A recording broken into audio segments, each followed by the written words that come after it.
Oh, No, right. bated breath. You're on, boys. Morning, viewers. Good morning, hello, and welcome to the Kerfuffle Podcast. Today, we are joined by I feel like we've been joined by a stalker, Simon. Yes. But I'm gonna be kind. I'm gonna be kind to him and use the term superfan.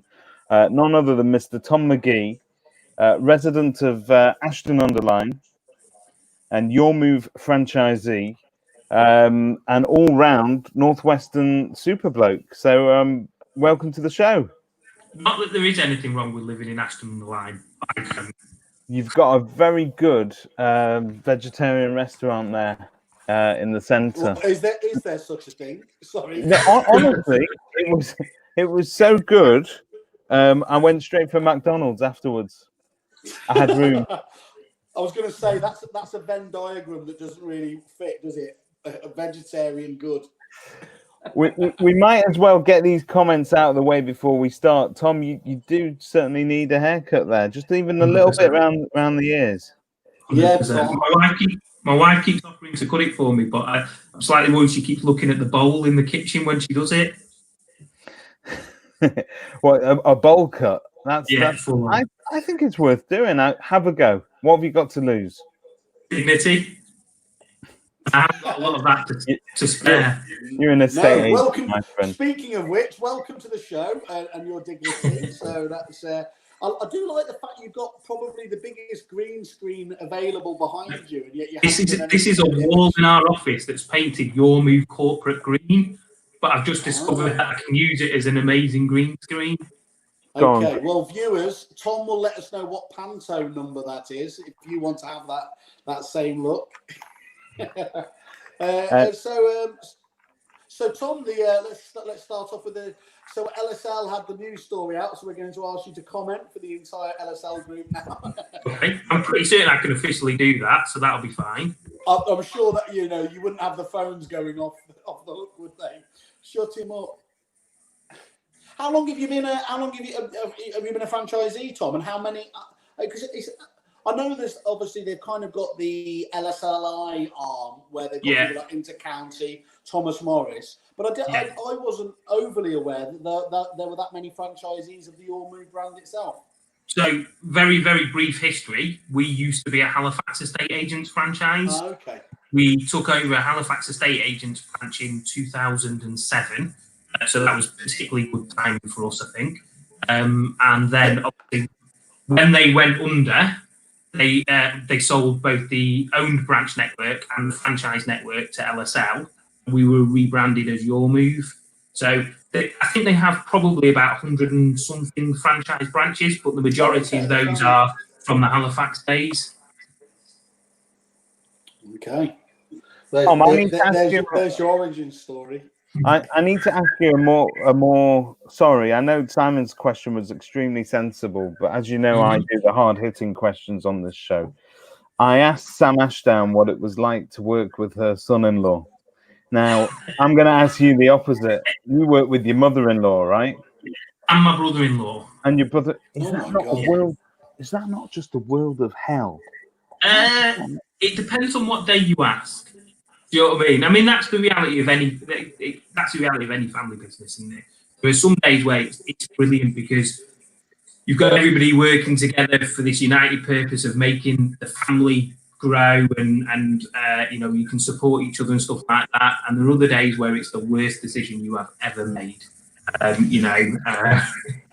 So talk us through that. What was your worst day recently? 100% I'm not going into that conversation. And is your wife an estate agent?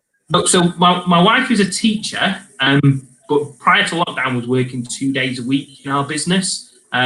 So we're going to have to see what happens afterwards, but she may well come back to do that. And is it true for our listeners at home that being married to a teacher is great because they make you do it again and again and again until you get it right?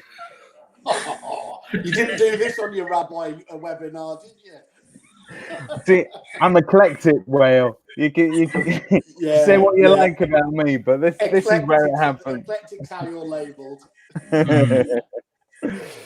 Okay, so Tom, let's actually go back to the origins, because I think it's to me it's always really interesting, because I find that you're very active on social media. I see you pretty much commenting or how shall I say, contributing to the discussion on several different forums. So you're very active there, and you obviously care very passionately about the industry. How did you get into the industry? What was your first foray into estate agency? Like I would say, 75% of estate agents, I had no intention of ever being an estate agent ever. My then girlfriend, now wife's mum, was an estate agent. She was managing an office. She asked me to come in to move some furniture for her one Saturday, and they'd cocked up the viewing diary and had a viewer from London who'd driven up to view an empty property. I basically got thrown a set of keys and said, "Any chance you can show this person around this house?" An hour later, I'd sold it. I thought, this is easy. Not a lot to being an estate agent. This was back in 2003, and it was in Withington in South Manchester, where everything was selling basically.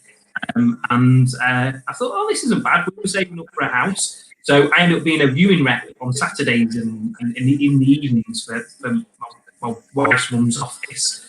And actually discovered I loved it a lot more than the office job I was doing. And yeah, so we just said I couldn't make it as a gig. Yeah. Do you know Zoe well? We'll be the judge of that. Reasonably well, yeah. Reasonably well. I would have said we're friends, but I'm not entirely certain I'm going to say that now. Tom, where was that house? Because of course I'm sat in Palatial Withington now. Where was it? Yeah, actually, I say Withington. The office was in Withington. It was in Fallowfield, just off Wilbraham Road. Yeah. Studentsville. I occasionally drive the kids past there to show them where it all began. Point at what I ever sold. Is there a blue plaque? I'm campaigning for it at the moment. Kids, all of this street used to smell like joss sticks and it's now all crystal meth. These students aren't what they used to be in the old days. So here's a question, and I think this is Stephen Brown has hit the nail on the head. Tom Panels who? Tom Ferry who? There is only one Tom. 100%. You need to get on to Tom Ferry now and say you've had two of the top 3 Toms in the estate agency. I've always wanted to ask somebody who's in a sort of a corporate franchisee, because I see you as a franchisee with a difference, because I think you've still maintained a lot of your, how should I say, your family-run ethos, as well as being part of the corporate monster machine. Personality. Without getting into trouble with LSL or anybody else, what does a franchise bring to the table to an agent? Does it add value in terms of training, marketing? What is it that you get that you wouldn't get being Tom McGee on your own? I think there's probably 2 sensible answers to that. There's what it brings to you as a new business owner, which, back in 2007, we worked in a estate agency. We knew how to be estate agents, but we didn't have the first clue how to run a business. And being a franchise, I think, is a good stepping stone to being an independent business owner, if you like. You're getting the marketing support, you're getting the technological support, you're getting the compliance support that you probably need at that stage. I think there then comes a point at which balance probably shifts slightly. Without wanting to appear to badmouth your move, because God forbid we do that, there comes a point at which they're probably contributing less to the process than you are, and the value proposition for an existing business is probably not quite the same. So over time that diminishes, doesn't it? Because initially that brand also gives clients and customers, I suppose, a bit of reassurance that they're dealing with an established brand and not just a newbie. 100%. When we started and we were a Halifax estate agent brand, I mean, that was an incredibly well-known national brand that gave a lot of reassurance to customers that they were dealing with somebody who could safely deal with their most valuable asset, if you like. I think The Your Move situation was slightly different because there wasn't a huge branch presence in the area that we were operating in. It wasn't a known brand, and I don't think it necessarily has that same national presence, if you will. And so they say about families that you get to see where a family is good during the bad times when they pull together and they support each other. We've never been through anything quite as devastating or potentially devastating as the last 10 weeks. What sort of support are you getting from head office? Were they quick to react? Did you find that they were like the rest of us, sort of reeling and finding out where they were? Yeah, I mean, I think that they have they definitely supported us in terms of financially. They've made some sort of discounts to the packages that they charge us. They put some additional support packages in place.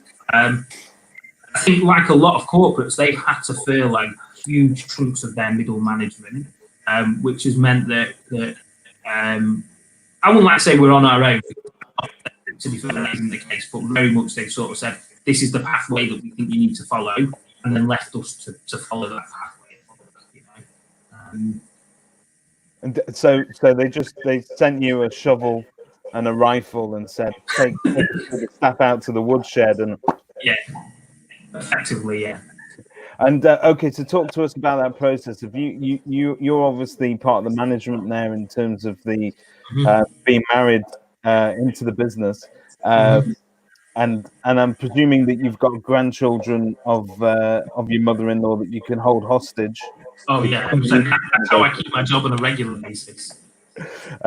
So have you, as most business owners, been in a position where you've had to furlough certain key members of staff? Yeah, I mean, I think we had a sort of conversation with Messenger at the beginning of this process where I was quite worried about what would happen before the furlough scheme came in, because I'm not necessarily the most optimistic of people by nature, and I could see that things were going to get very, very difficult, I think. So we furloughed the vast majority of our team because we've got a three-man management team. We had the staffing. We were able to do a lot of the stuff from home, and now what we're doing is gradually bringing people back. So I think we have two branches. We only have 12 staff members. We're not this huge franchise group or anything like that. So we've got about 25% of the staff working from home at the moment. We've got about 25% of us in the office, and we are just gradually bringing people back from furlough at the moment. Trying to sort of balance. Tom, how does that compare? Give us the picture from the area. Are you ahead of the curve in terms of bringing people back? Are there still plenty of people out there that ostensibly haven't opened their doors, or is pretty much everyone back now? Yeah, I think within our local area, most agents have brought some staff back into the office, but very much behind a closed office door.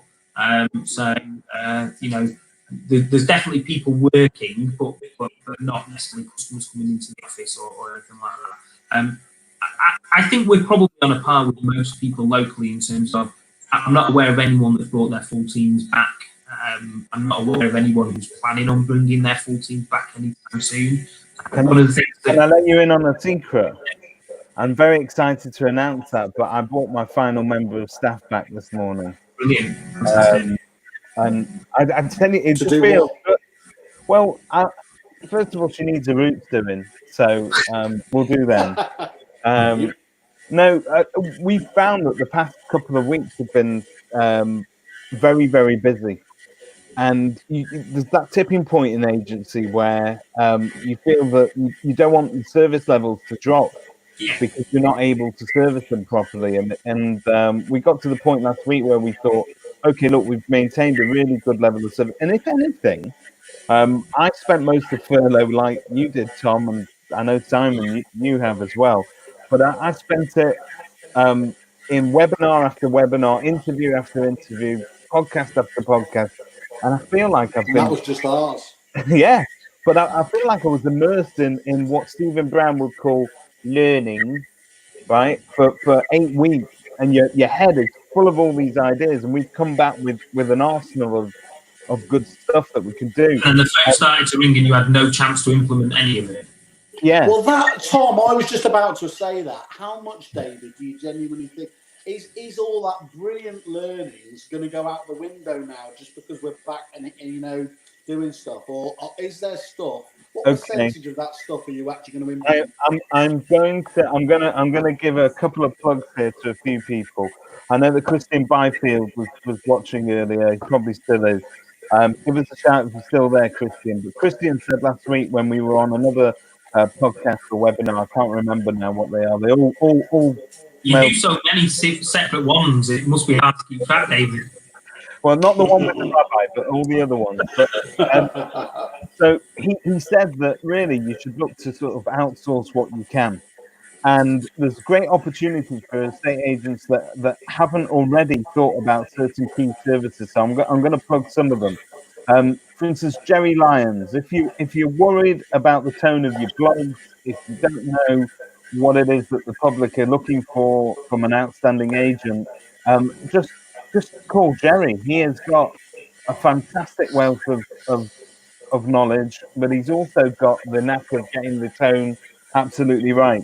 The other thing that you could do, if you haven't got time to do video, and let's face it, this is where the shiny front end of our businesses are, so the marketing, the front-facing marketing. If you check out Oliver James's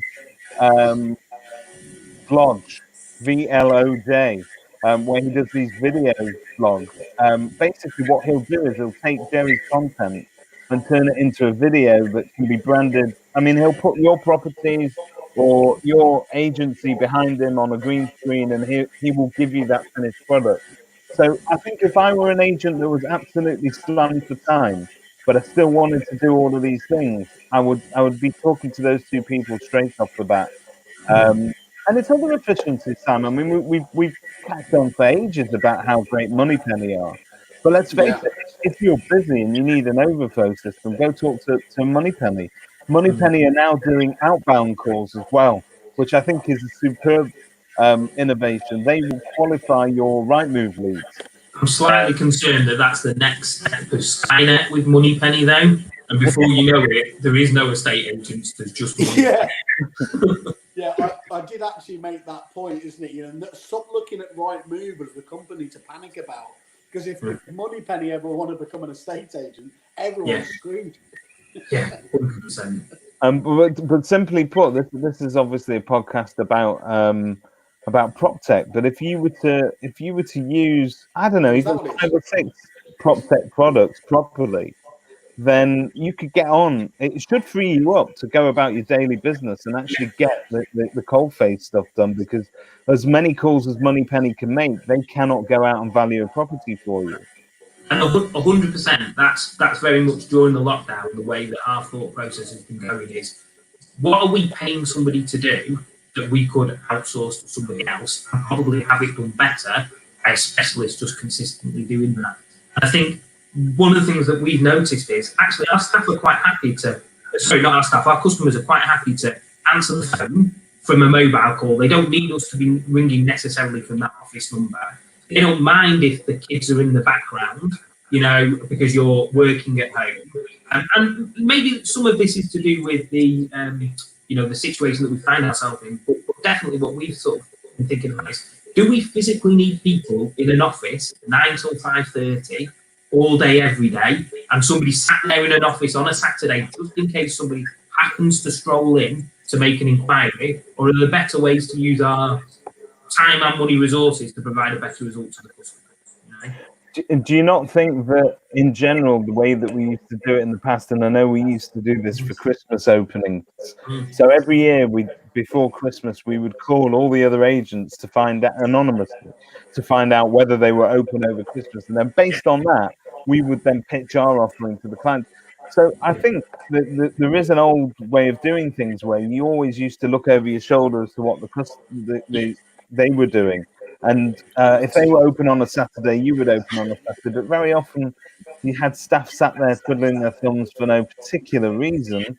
They could be doing that remotely. But do you not think that's how 90% of agencies still is? I can't come off Rightmove because they're on Rightmove. I need to be on Zoopla because they're on Zoopla.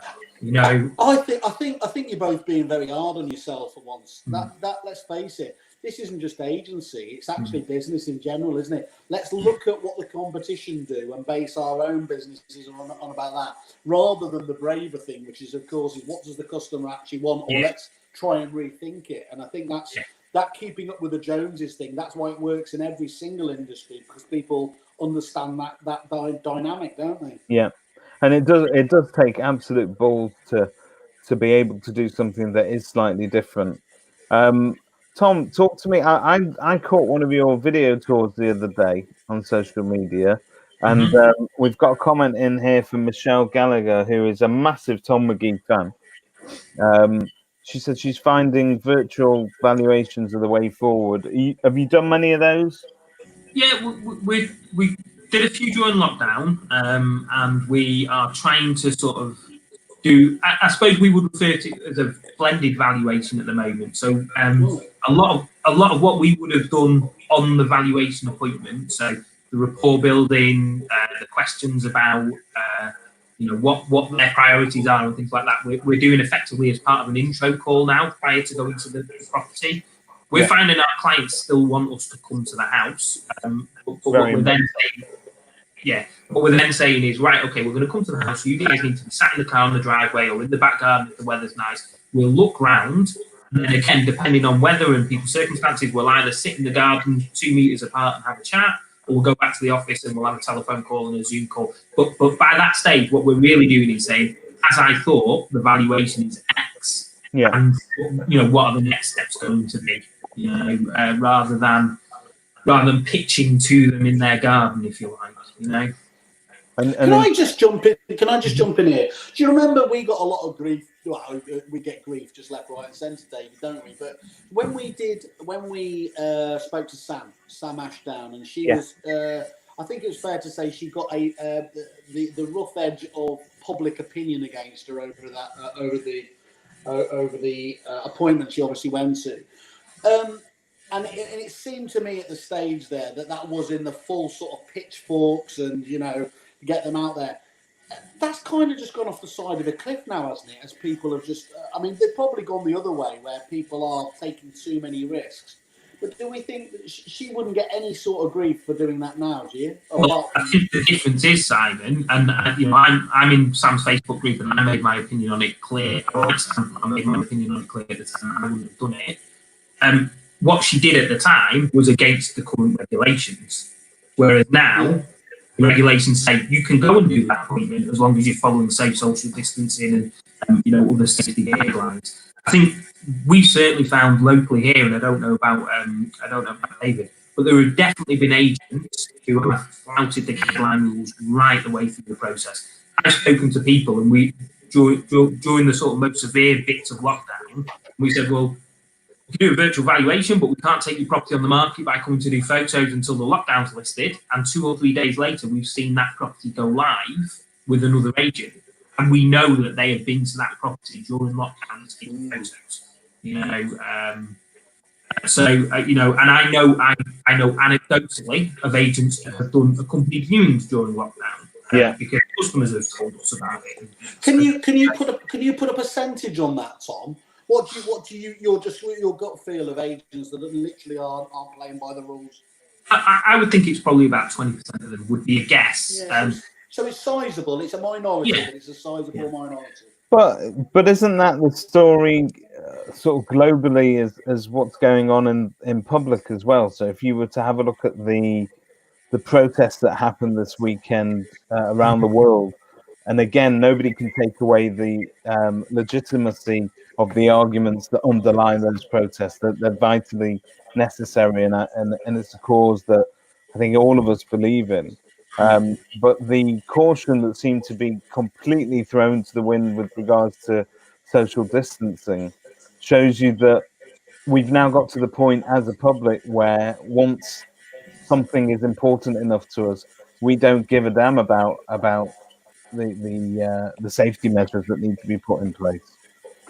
I think Boris himself said Jesus Christ, didn't he, when somebody pointed out to him just over the weekend or whatever else, that we were going back to 1980s millions level of unemployment, and that was what he uttered there. And what they're saying is now that there is a cabal or sizable amount of the cabinet that are saying lots of people have said health over wealth, and they've repeated it as a mantra.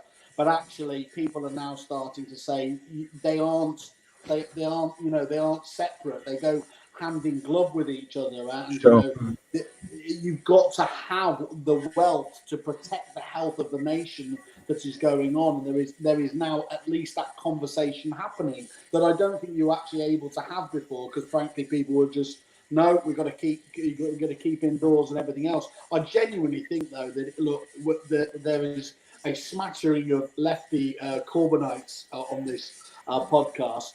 I genuinely think. Whoa. Well, let's make something very clear here. I may be a lefty, but I am 100% not a Corbynite. Okay, all right. Don't get angsty. But what is true is that this idea of the Blitz spirit has been utterly blown up for all time in terms of And you know what? There is, and this isn't. I don't think this is a minority. They've just had enough. They've just said we aren't going back to it. And I think it's going to be as up here. We're up here in the northwest, and the R rate has, by some measures, apparently hit 1.1 again. So it's back on the rebound there. But I just can't see any shape or form, much as the science might have said you want to go into lockdown again and everything else, that the public would be willing to tolerate it. Can you? I mean, I can't see that happening anywhere now. Yeah, I mean, the willingness of people to do it is decreasing on a daily basis. And I think, again, without wanting to be, I think most people who are active on social media know my leanings in terms of politics, but without wanting to be overly political about it, regardless of whether or not Dominic Cummings broke the law or broke the guidelines, what that did is, 100% I think he did, but what that did is that showed to people that we might all be in the same storm, but we're not all in the same boat. And I think that what people then started saying is, well, if it's okay for the elite to do this, why isn't it okay for me to go visit my grandparents or for me to go and visit my relatives? I'm gonna stand up there for a minute for Dominic Cummings. Is something Dominic Cummings never normally do.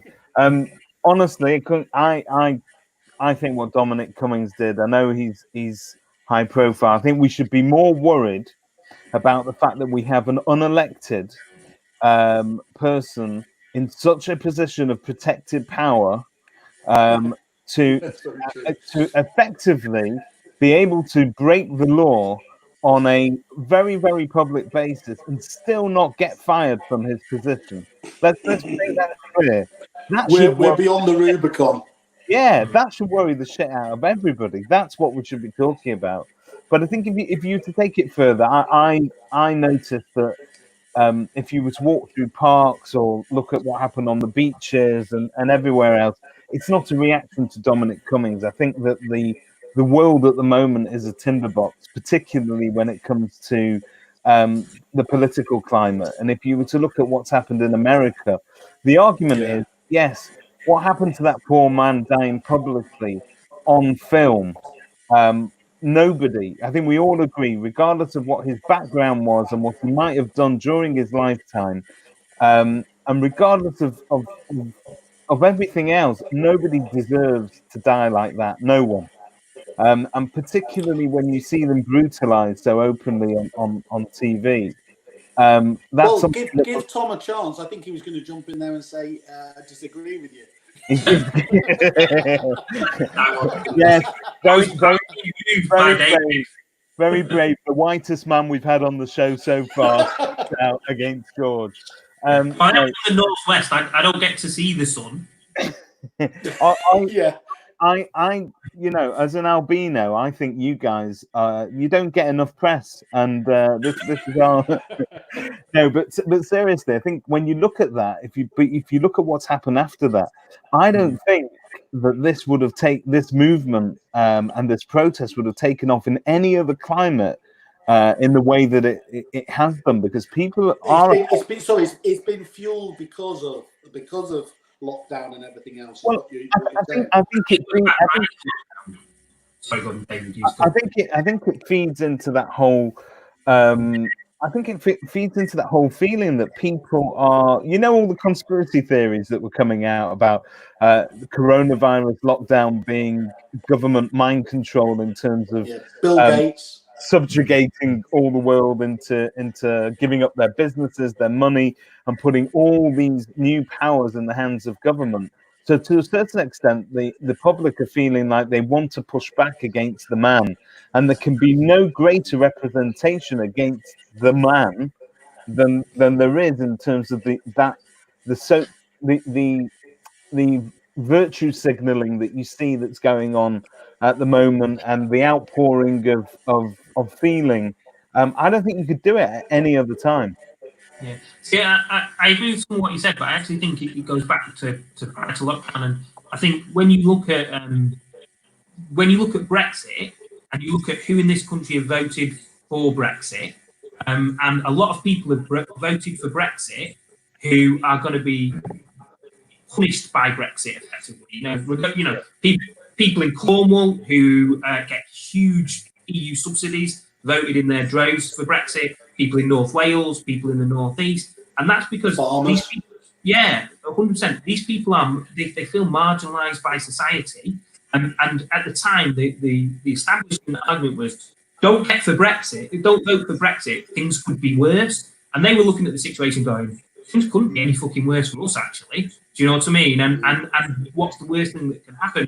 Without wanting to be overly dramatic about things, I think that we're seeing huge parallels here with the late 1920s, early 1930s, and the rise of disenfranchised groups across the planet who are then looking at the situation and saying, well, the current establishment isn't doing it for me. They have no faith, whether it's going to be a Labour government, a Conservative government, a Republican government, or a Democrat. It's change for change's sake. Anything is going to substantially change for them. And I think that's the worrying thing moving forward.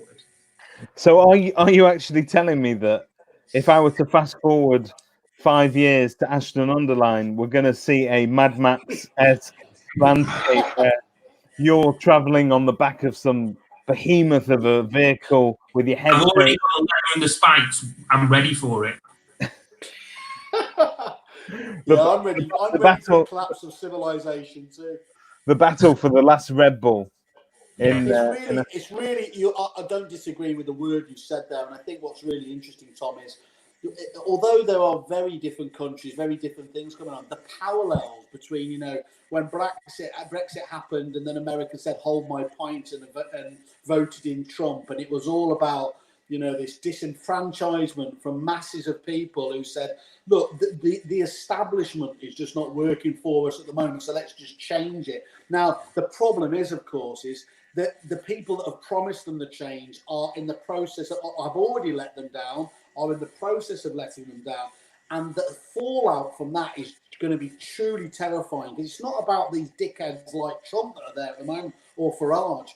It's what's going to be the next iteration of them that are coming along now, isn't it? Which really does throw some terrifying analogies. The blame at, and there's groups in societies that are natural scapegoats and go and 100%. And people start pointing the blame at these people. I mean, you see it with some of these conspiracy theories that that talk about how it's this Bilderberg group elite and things like that. And we all know what that's code for. In the area of Manchester, it's prop tech millionaires, isn't it? 100%. People like you, Simon. It's prop tech millionaires that hopefully have a sizable loft that I can hide in. Yeah, well, just to point out, I may have been at one stage, but Brewster's Millions has meant that they've gone.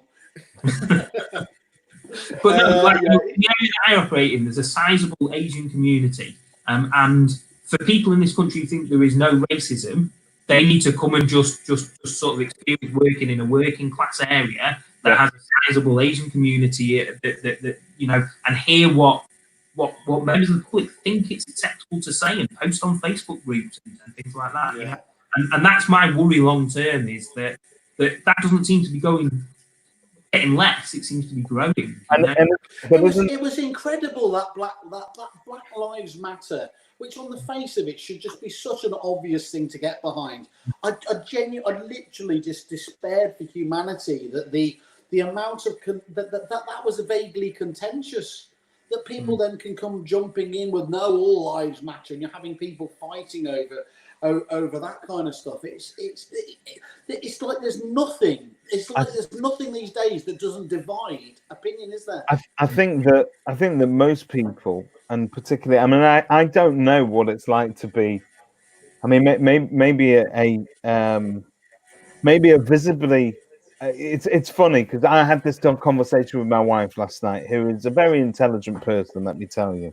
And one of the things we often talk about is that obviously because of our faith, we talk about being an ethnic minority. And she said to me, look, David, you've got no idea what it's like to be Black or Asian, where your skin color makes you visibly different from everybody else. So it takes a while for you to get my general Jewiness after you've spoken to me for a few minutes.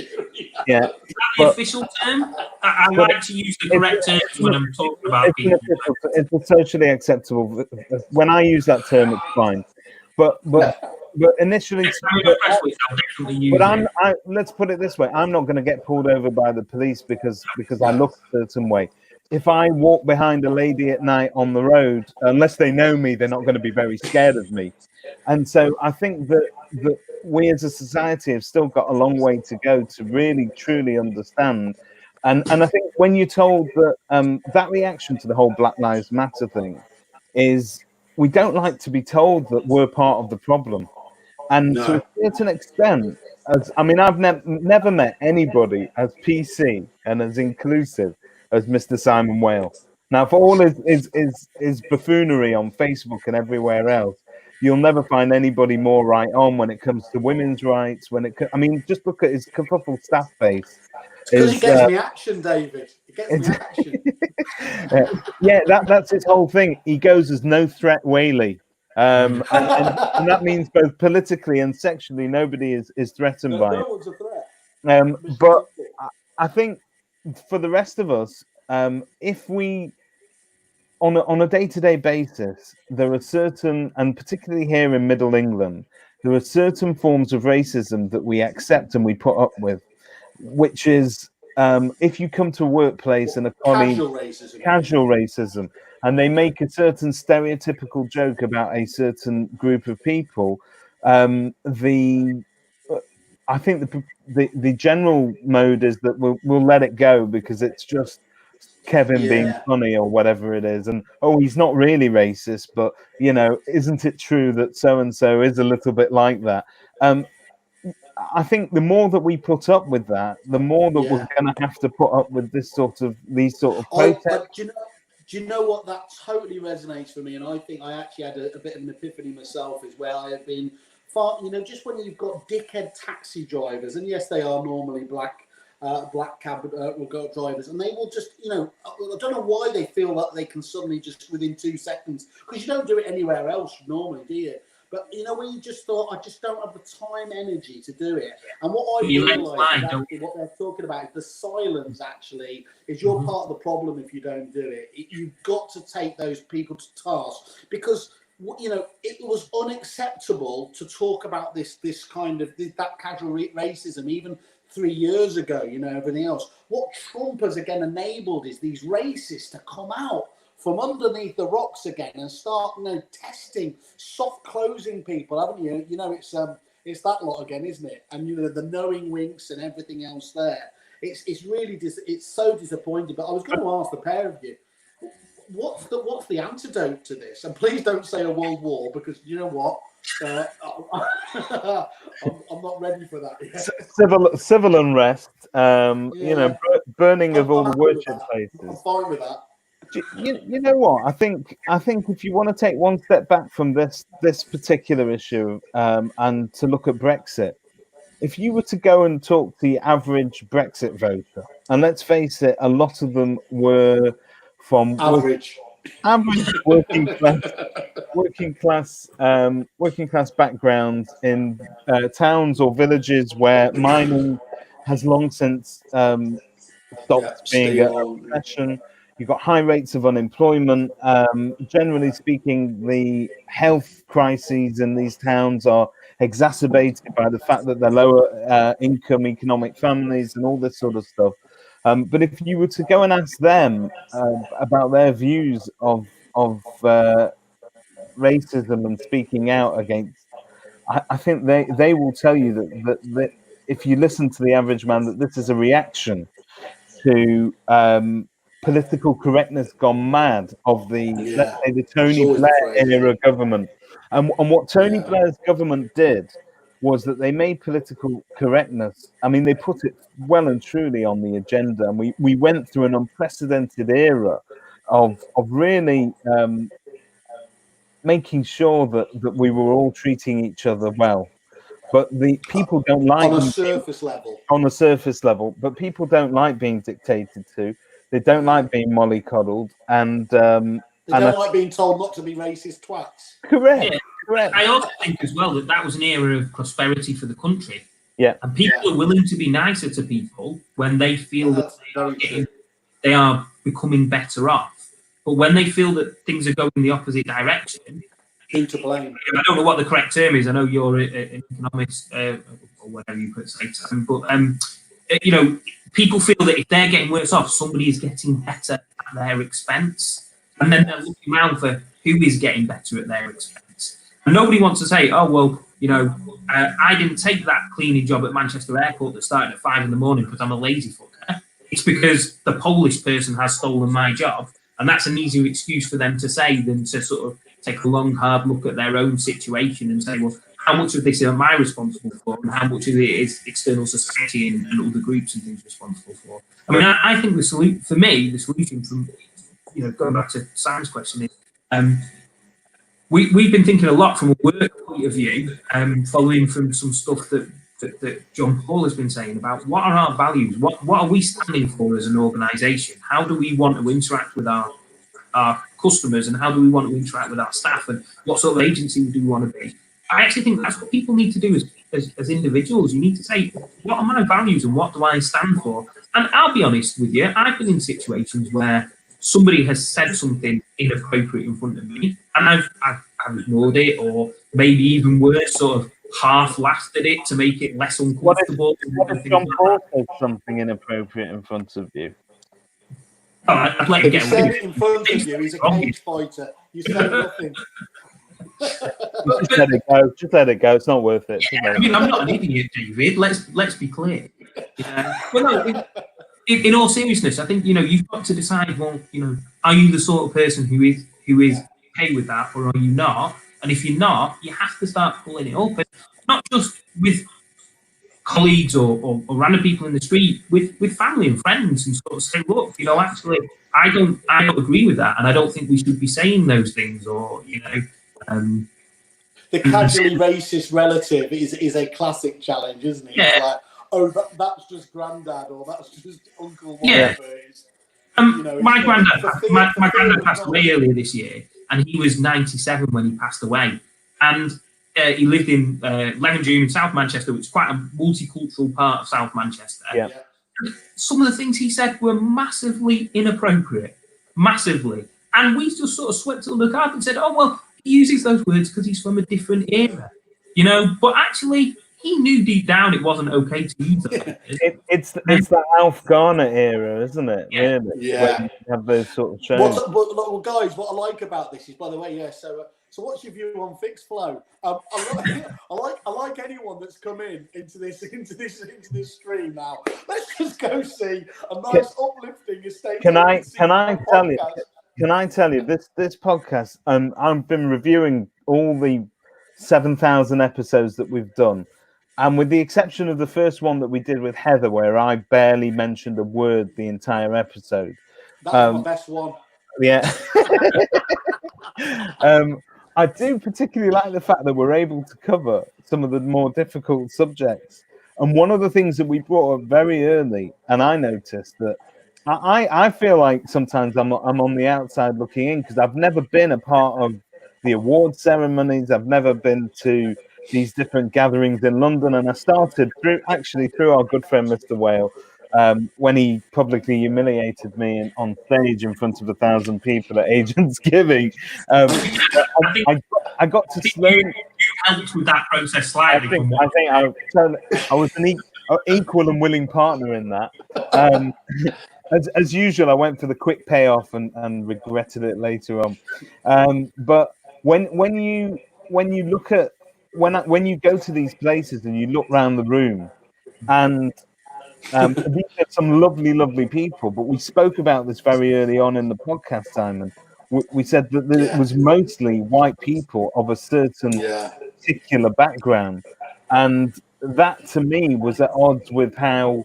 Well, I certainly know that the ethnic makeup of your area, Tom, or even where you live, Simon, is very different to how it is in that room. So how is it that we get the creme de la creme of our industry together and we cannot scrape together more than a couple? It just doesn't make sense.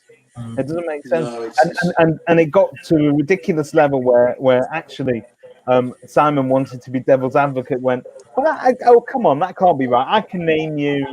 There's that guy and there's that guy. Literally 2 people. He has met over 10,000 industry people over the years. 2 people.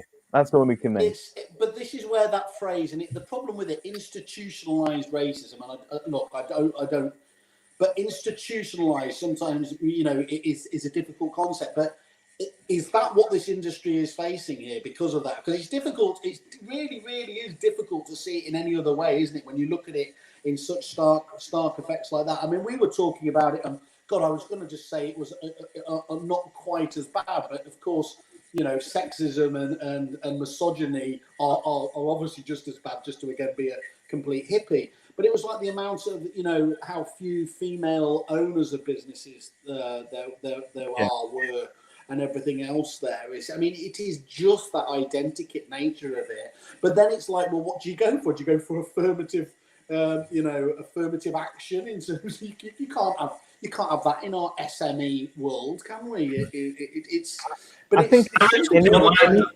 That basically men are much more likely to put themselves forward for something they're not qualified to do. So, if there's a promotion available, you think, I don't really know how to manage a brand, but I'll apply for it just in case. And then, and then they sort of get the job and then learn how to do it when they've got the job. Whereas women are much more likely to sort of think, I'm not quite there at the moment. I need that more experience and I need that more knowledge. Tom, that's how we did the podcast. We didn't have a fucking clue. Honestly, as you're saying that, I'm remembering 2004. I'd arrived in London. I didn't know a soul. I just got married. We were there because my missus was studying in university. And all I knew was I had to get a job. And I went to one of these recruitment agencies, and all the jobs there were for branch managers. And I thought, right, sorry, I've never done it before, but I'm going to do it. And I remember turning up for the job that I managed to blag my way into in Islington, branch manager of this place, and having a team of staff look at me going, right, what are we doing? And I had literally not a clue and had to make it up. But you're right. I think that is a very bloke thing. But to quote Michael Jackson, isn't it all about the children? Isn't it? They're going to be the ones. He was definitely all about the children, Michael Jackson, wasn't he? Oh, he was well. But no, don't you think it's about sorry, David, you mean the hope is that actually the youth coming through do not see racism they don't see race in the same way. Okay, well, yeah, completely. So ask your George, for instance, what the difference is between a black or ethnic minority person.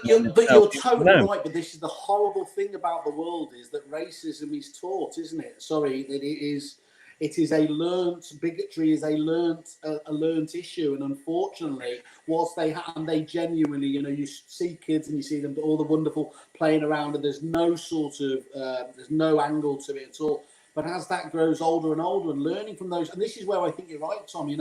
That casual racism, that's where it becomes infectious, doesn't it? Because especially if they think that it's okay to say it, then that person can say it, and they get a bit of reaction, and it's a slippery slope. I think things can change quite quickly, though, because I was having a conversation with somebody a while ago. I vividly remember the first lesbian kiss that was on TV. I was over Anna Friel. Yeah, but that was front page news. That was a huge story, and that was what 25 years ago. Yeah, and that was 25 years ago, and it was such a big event that the Sun, the Mirror, the whoever were publicising it. And now you can switch on Gogglebox, and you have a same-sex couple who are sat together on the sofa, being affectionate with each other, or you watch multiple programmes, and nobody's batting an eye. And that's how society has changed in a 25-year period. So there is hope and potential that things can change, but I think you're right. It's come on leaps and bounds. The one thing that I don't want to see disappear, and this is very interesting. Recently they did this lockdown edition of Little Britain, where they resurrected a lot of their characters. How bad it was. Well, but let's face it, Little Britain initially when it was released, I don't know, is it something like ridiculous, like 15 years ago or something like that? But whenever it was released, it was a comment on how those ladies that throw up at the mention of anything foreign, for instance, we all. But that is a comment on a certain kind of person that you do meet that is absolutely, it does their best to show that they're being very multicultural, but inside is absolutely abhorred that these people have access to the same space as them and are getting involved in the same things. So I feel that this time the reaction was negative, that people said, oh, that's actually racist to do that. But I think we're missing the point, aren't we? That if we take away our ability to ridicule these things, we're losing that battle, aren't we? And that's what I think that point about, you were talking about there being politically correct. And it's always, I'm going to stick up for politically correct there, because obviously on the face of it, everyone hates that. But at a very basic level, being politically correct was not being about bigoted to somebody else there. But this is the hard thing about racism, isn't it? It's all done about where you're coming from with this. You can say some of the most horrific things to a black friend, an Asian friend, or everything else, and it's just done to be outrageous, and there's no malice behind it whatsoever. But if somebody else heard that, it would be absolutely outrageous, and it's why it's so difficult to police. It's why it's so difficult to legislate and everything else in terms of it. But I think Tom's point was absolutely right. There is, on the face of it, the Tony Blairs and that in a nice time, that's unheard of. So you just don't do it. But what you forgot to do was about the education, the basic education. Was really to show people, that why it's wrong, what they've brought to our country, the history of the slave trade, and not just in terms of, a statue or something else like that, where we've all come from. And this is the thing, having a really honest conversation about what the British Empire did well and didn't do, and didn't do well as well. And whilst we've still got this kind of, 12 bombers over Berlin mentality of we won the war and so fuck everyone else, we're not having that interesting discourse. I think you're right. No. You're 100% right. And I think that is what I hate about the jingoistic saber rattling of that we have taken out of Brexit. Now, I have some deep love for a lot of industry people, but there are a certain couple of industry people who are always the first. Let's just count them: Sean Adams, Andy Oberman. They know it. They know it. Big shout out to Sean. I think it's his birthday. He's having he's raising money for charity. Everybody should get on that. But let's face it. If we are to cling to this vision of England that is Churchillian, Albion, we are no longer living in that era. It would be very, very useful to have one really evil arch nemesis like the Nazis from the 1940s. But we don't have that anymore, and the enemy is within. Just to be clear, you're advocating bringing the Nazis back? You mentioned this the rabbi last night. Whoa. Just as a mechanism to unite against. We went all Black Lives Matters, and then I voted in the Nazis. No, but seriously, that's what happened. It galvanized. You had the US, you had Russia, you had Europe, you had most of the world who looked at what the Nazis were doing and thought, well, this just doesn't feel right. The uniforms are very nice, and the flag. So sorry, just to be clear, when I joked about the next World War, that's literally the culmination of an hour's debate. No. What I'm actually saying is, yes, there will always be in England and all that stuff. Fantastic. I have been brought up in this country. My parents, my grandparents. I am third generation. Am I third or fourth generation? And I am as patriotic as it gets. But let's not make that an excuse. Are we not clinging to a vision of England that actually wasn't? It was reactionary. It was reacting to massive world war, and now we don't need that anymore. And the thing that, by the way, the thing I love most about the British, and I do absolutely love it, it's the cynicism. It's the absolute. It's our view to actually see everything and sort of have a fairly suspicious sort of view about stuff. That's brilliant. When I was in school, one of the books that they gave us to read, I think as part of our GCSEs, was the biography of Douglas Bader, called "Reach for the Skies." Have you ever read it, Simon? No. So Douglas Bader was no legs. Yeah, he was a guy with no legs. He was an RAF pilot.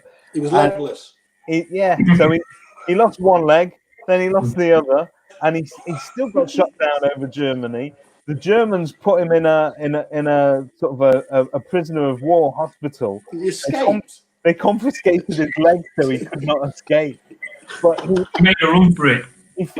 He found a way. He found a way of climbing out the window with sheets tied to one another. Just a fantastic story. But really, as a kid, to read all that stuff, you've got a vision of these English heroes that were absolutely, just lighting a cigarette, dangling off, dangling out the window. It looks like it's the end, chaps. But and it's fantastic, but it's not 2000. It's only, David, it only works really well if they have the hello Germans. Trying to keep him in. But I think we've got to be careful, and I think that we've got to be really careful. Got to be really careful about. So I know that Sean, for instance, isn't an out and out racist. I do know that he cares passionately. I know. I just want to put that in terms we can all understand. I know that he does care passionately about the country, and he's extremely patriotic. But I guess what I want to say to people like that is just be careful, because it's the thin end of the wedge. You start with rhetoric like that, and it's a hop, skip, and a jump before we're all patting the next Tommy Robinson on the back. And I think that goes back to what we were talking about before about limited values. Again, I don't know Sean particularly well, but what I know of him is he's a thoroughly good guy who does a lot of really good stuff for his community. And he would be, I believe if he heard somebody being racist in front of him, he would find that abhorrent. And 100%. And I think as long as he's got the convictions then to sort of say, this is what I believe in terms of Brexit, and this is what I believe in terms of politics, but this is the line, and you can't cross that line, then I think that you put a stop to that, don't you? Yeah. And I think that one of the videos that I've seen coming out of America is it was a black woman that was effectively berating a lot of the protesters, saying, look, what is it that you're achieving here? If you guys are not all registered to vote at the next election, that's the place where you can change things. To tear down shops and the civil unrest and all of that, more people end up losing than they do gaining. And I get it. Civil rights. It is. I was talking to Ian White about this on Twitter though late last night, and he was doing, as I said, the very common, and it's perfectly reasonable. And he was talking about he feels that it was self-destructive, obviously the violence and the demonstrations, and now wasn't the time. And it was like, okay, just doing the devil's advocate. we tried the Martin Luther King thing, and Martin Luther King tried it himself, and they shot him. Yeah. It's like, it's unfortunately, the point about it is we would all love to see, and I think the problem is the Gandhi idea, the Mandela element. Let's not forget Mandela obviously did try a particularly violent thing before. But those are genuinely outliers in terms of getting, around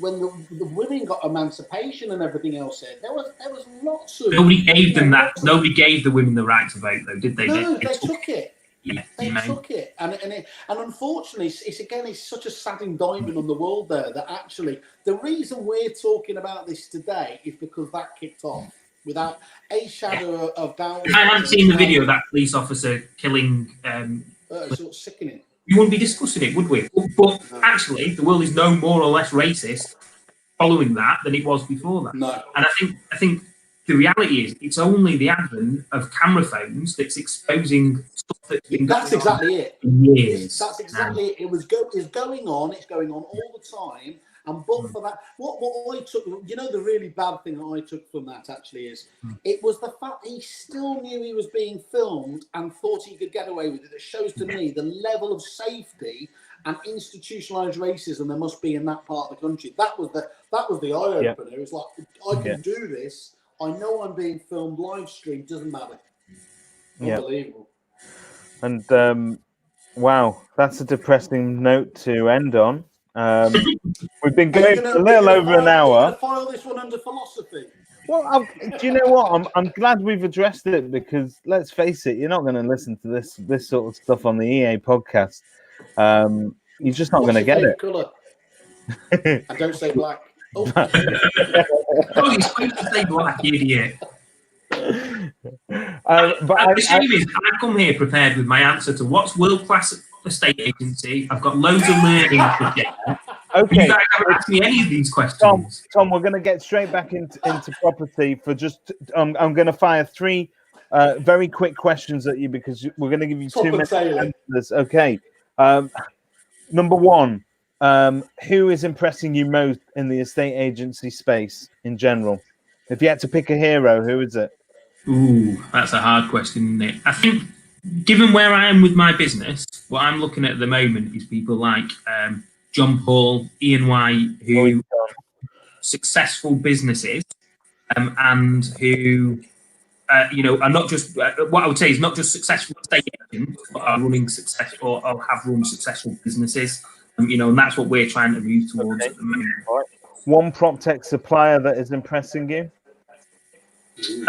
So we're in a funny situation in your move because we don't have a huge amount of access to a lot of prop tech stuff because we are currently on their legacy system that doesn't integrate with anything and things like that. So, we, in terms of prop tech suppliers, we are very much looking at options at the moment. But for me, you've got to be looking at the customer journey constantly. That's what we're talking about at the moment. And so straight away, you've got to look at Moneypenny and how that's going to impact on the customers and how they feel about interacting with the agency. I also think that from our perspective, what we're also looking at is stuff going forward around interacting with people, not necessarily just calling to the office, us calling them. So the social media side of things and things, but yeah. So and then my final question, video, is it a fad? Is it here to stay? No, I think it's here to stay. I think number one, that's the way that the social media is pushing and pushing and pushing. And I think that the younger generation that are coming through that are now buyers and will be sellers in 3, 4, 5 years' time, they've grown up on YouTube and video calls and things. And I think that the sooner we realise as agencies that we have to interact with people the way they want to be interacted with.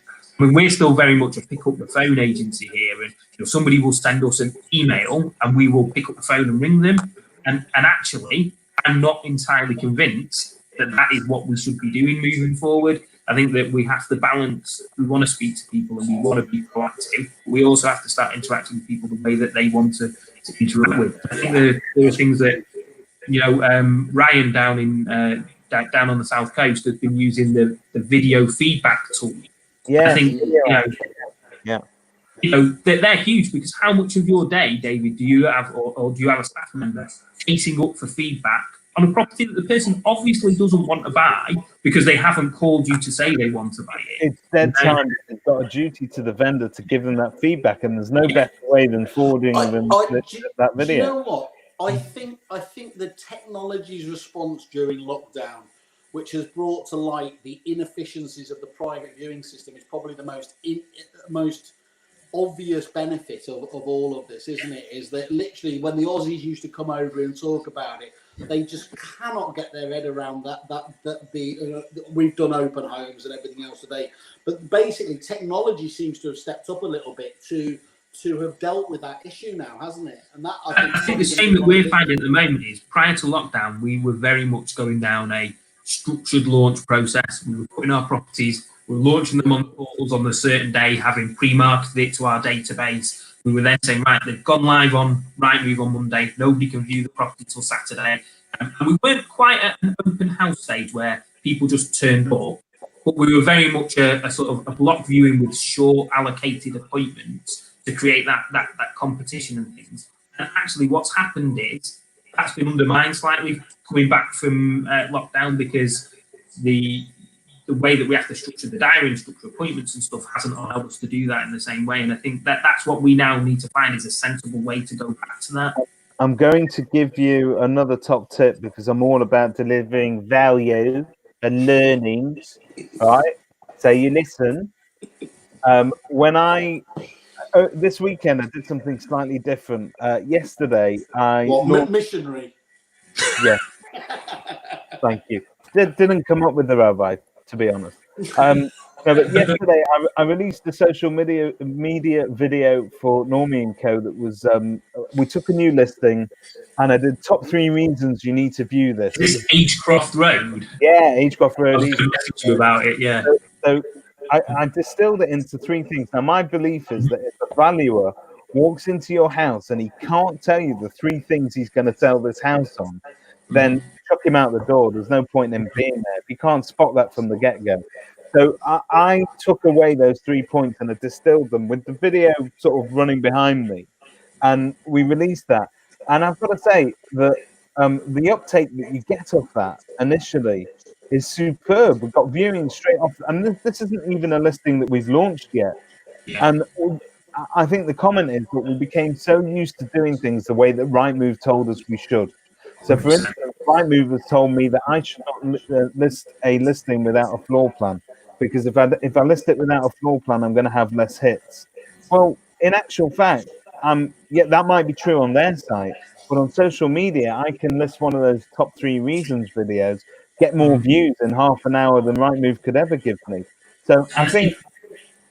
So I was just going to say, I've seen something that Michelle Gallagher's been doing recently, which is coming soon photographs, where they're taking, a hero shot of the property, and she's not working in particularly high-end markets where she's selling £700,000 £1 million houses. They're £120,000 terraces, but she's finding a nice shot of the property and she's putting it in there as a teaser as part of a social media campaign, and sort of touching on something that we've not discussed, which is this Say No to Rightmove campaign and how agents are going to sort of slay the beast of the portals. That's what we've got to be doing, is we've got to be sort of teasing these listings on social media. We've got to be speaking to the database, and social media should be week 2 or week 3 of that structured marketing process.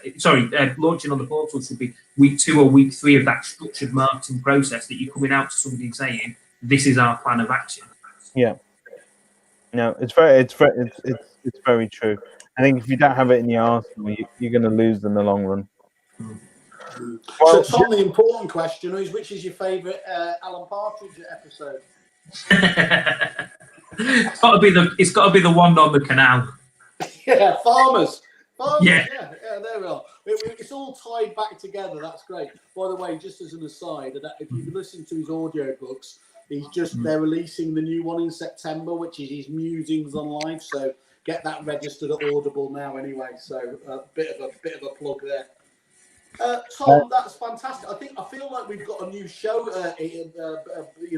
budding here, like political discourse on a monthly basis, where we set it to right philosophy for an agency. To quote Alan Partridge, am I getting a second series? Tom McGee is let me on the telly. Tom, thank you very much for your time, and honestly, you're a really great super fan to have. You know, yeah. I love you. I'll tell you what I like about him. He's complex. I like that. I like it.